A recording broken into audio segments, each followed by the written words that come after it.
Всем привет и хорошего настроения! Решил вот вкратце пройтись по актуальным на данный момент бюджетным дронам для съемки и посмотреть, что же сейчас заслуживает внимания. Новых моделей, если честно, на горизонте не видно, но есть апгрейд уже существующих. Производители пытаются по максимуму выжать все, что можно из уже хорошо зарекомендовавших себя конструкций. Наверное, правильно и делают. Первый дрон, который мы рассмотрим, это SG906 Max II. Очередная модернизация уже всем нам хорошо знакомого SG906. Производитель улучшил свое творение по нескольким параметрам. Заявлено, что новый репитер позволяет увеличить расстояние полета и передачи видео до 4 км, что является существенным апгрейдом, даже если учесть, что скорее всего такая дальность, как это часто бывает, завышена и может быть достигнута только при идеальных условиях, в свободном от помех месте.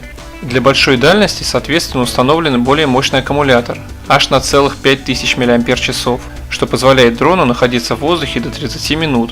Что меня еще приятно удивило в этом квадрокоптере, так это качество видео при съемке. Предыдущие модели этого дрона, по моему мнению, не дотягивали по этому параметру до SGRC F11 4K Pro.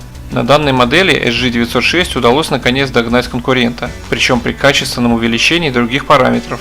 Как фото, так и видео дрон снимает в разрешении 4К при записи на карту памяти. При записи в телефон видео пишется в Full HD, что тоже очень приятный момент, так как в большинстве дронов видео, передаваемое на смартфон, было в более низком разрешении. Камера расположена на трехосевом подвесе и имеет систему электронной стабилизации изображения. Так же, как и на предыдущей версии, дрон снабжен вращающимся лазерным датчиком препятствий, расположенным сверху, который помимо функциональности еще и просто круто выглядит.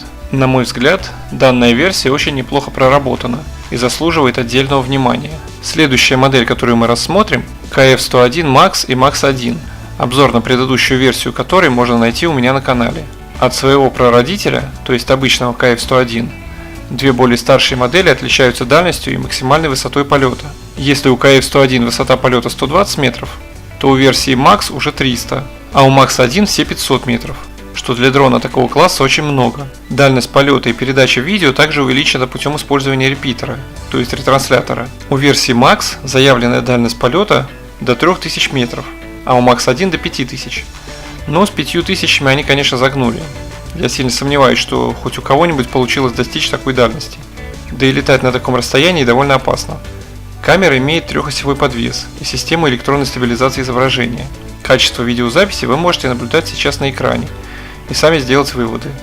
Ну и последнее, что мы рассмотрим, это дальнейшее развитие квадрокоптера SG908, а именно SG908 Max. Эта модель подешевле двух предыдущих, по крайней мере на данный момент. И я бы не сказал, что она сильно хуже, чем, например, KF101 Max. Мне кажется, что по характеристикам они не сильно отличаются друг от друга. Тут точно так же увеличена дальность полета до 3000 метров за счет внедрения репитера. В остальном, по характеристикам, он такой же, как и обычный SG908. На спине у дрона, так же как у SG906 Max II, расположен лазерный датчик обнаружения препятствий, который мониторит обстановку на 360 градусов. Время полета около 25 минут. Камера расположена на трехосевом подвесе и пишет в разрешении 4К. Качество записываемого изображения вы можете наблюдать сейчас на экране. И все-таки к этому списку я добавлю еще SGRC F11 4K Pro и его версию S с репитером, хоть обе эти версии уже и были рассмотрены мной ранее на канале. Этот дрон лично у меня всегда был фаворитом с момента его появления. Могу сказать, что как недорогой дрон для съемки видео, он точно заслуживает внимания, и его совершенно без сомнений можно рассматривать как один из вариантов покупки. Ссылку на обзор с ним я размещу в конце ролика. Также напомню, чтобы при покупке вы обращали внимание на комплектацию. Бывают варианты с сумкой и без, с одним, двумя или тремя аккумуляторами, с картой памяти и без нее. Ссылки на представленные квадрокоптеры будут в описании под видео. Если оно было для вас полезным, ставьте лайки и подписывайтесь на канал. Хороших вам полетов и правильного выбора. Пока!